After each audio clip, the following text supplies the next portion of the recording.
Assalamualaikum warahmatullahi wabarakatuh. Alhamdulillahirabbil alamin. Wa bihi nasta'in wa ala umuri dunya waddin. Wassalatu wassalamu ala asrofi anbiya'i wal mursalin wa ala alihi washabihi ajmain amma ba'd. Pertama-tama marilah kita panjatkan puji syukur kehadirat Allah Subhanahu wa taala yang telah memberikan nikmat dan hidayahnya kepada kita semua. Salawat serta salam senantiasa kita curahkan kepada junjungan Nabi Agung Muhammad Sallallahu Alaihi Wasallam, kepada para sahabatnya, para saudaranya, dan para pengikutnya yang telah membawakan Islam hingga saat ini. Perkenankan, saya Entin Marifah dari kelompok 7 selaku moderator akan memandu kegiatan presentasi pada kali ini. Sebelumnya, perkenalkan kami dari kelompok 7 yang beranggotakan saya sendiri, Entin Ma'arifah, Radiawati, dan Hana Prasi. Di sini kita akan mempresentasikan tentang iman dan pengaruh terhadap kehidupan. Materi yang pertama akan dijelaskan oleh saya sendiri. Iman dan pengaruh dalam kehidupan. Yang pertama ada hakikat iman.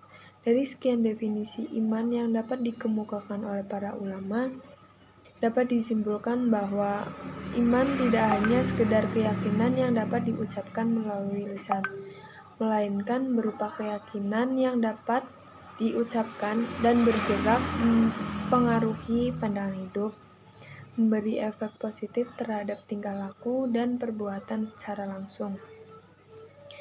Yang kedua ada rukun iman.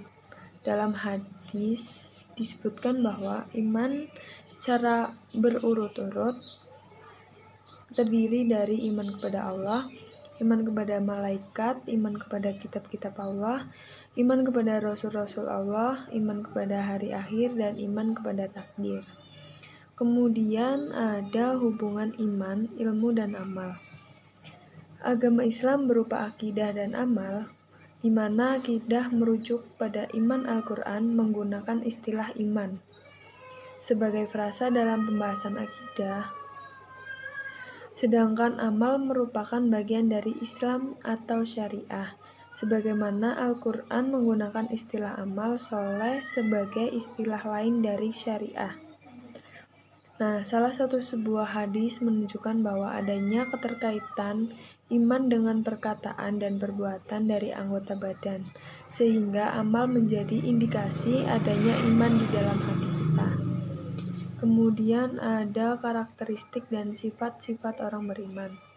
Yang pertama, hatinya bergetar penuh takut kepada Allah ketika mengingat atau disebut namanya. Yang kedua ada bertambahnya keimanan melalui bacaan-bacaan Al-Quran. Yang ketiga ada bertakwa kepada Allah, kemudian mendirikan sholat dan menafkahkan sebagian hartanya kepada Allah. Sekian dari saya, materi selanjutnya akan dilanjutkan oleh Retiawati. Hal-hal yang dapat merusak dan meniadakan iman yaitu satu, potensi dasar yang dimiliki oleh manusia berupa nafsu yang selalu condong kepada keburukan yang tidak dibina dan disirami dengan nilai-nilai keagamaan. 2. Bodoh dan tidak memahami ajaran agama. 3.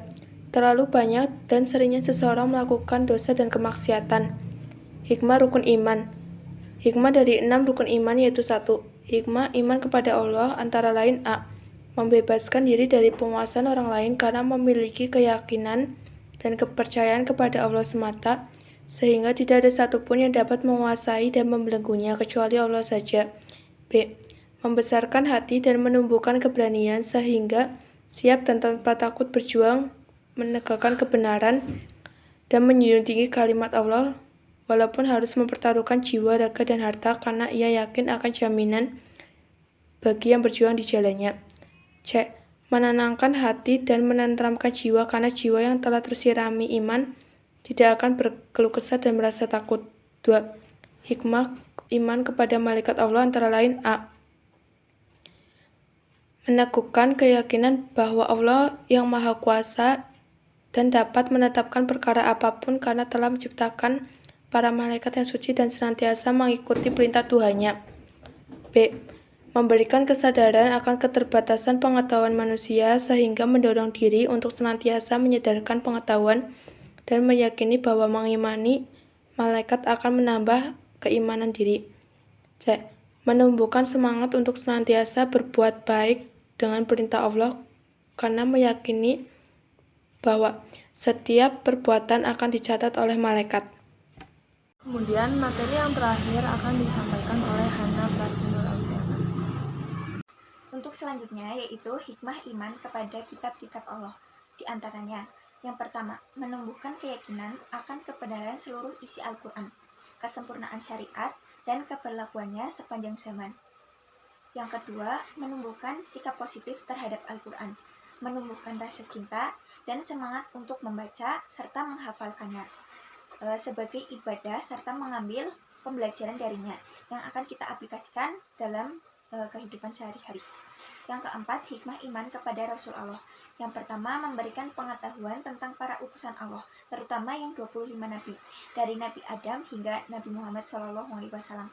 Yang kedua, mengetahui mata rantai ajaran Allah yang diturunkan kepada para Rasul satu persatu, sampai dengan tahap penyempurnaannya, yaitu pada masa Nabi Muhammad SAW.